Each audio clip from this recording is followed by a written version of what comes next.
Well, my friends, thank you for joining me for this Midweek Connection. I come to you today in the middle of a cornfield, and I'm standing here just to get a reminder of the truth that we learned from Ecclesiastes. You see, in Ecclesiastes, it tells us that there is a time to plant and a time to harvest. And right now, we're in between. Right now, as I stand in this cornfield, it is in between a time of planting and a time of harvesting, but the time in between, and this is a reminder, it's something I want you to remember for today, the time in between is not for waste. Oftentimes we think about, we're just in between things right now. And that's how things feel with the pandemic, right? Like, we're waiting for some answers, waiting to see, waiting to get back to normal. My friends, the time in between, it is not a waste. And I would encourage you, don't let it go to waste. Most of us, we have had a change of our routines, a change of what is normal. We've had to adapt.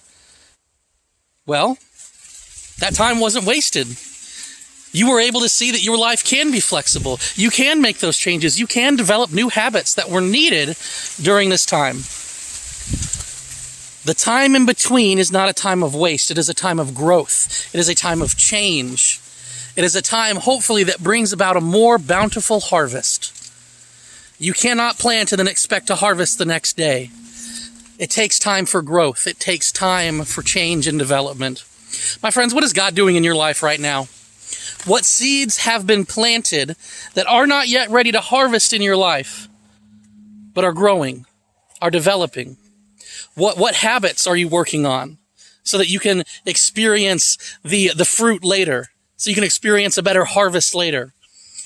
What things do you need to change? What things is God drawing you to change? There is a time to plant and there is a time to harvest, but my friends, the time in between is important. Plant seeds of faith in the lives of others. Develop new habits and new goals for yourself. Draw closer to the Lord and walk by the Holy Spirit. Remember, my friends, you bear the light of Christ. Let it shine for all to see. Be blessed.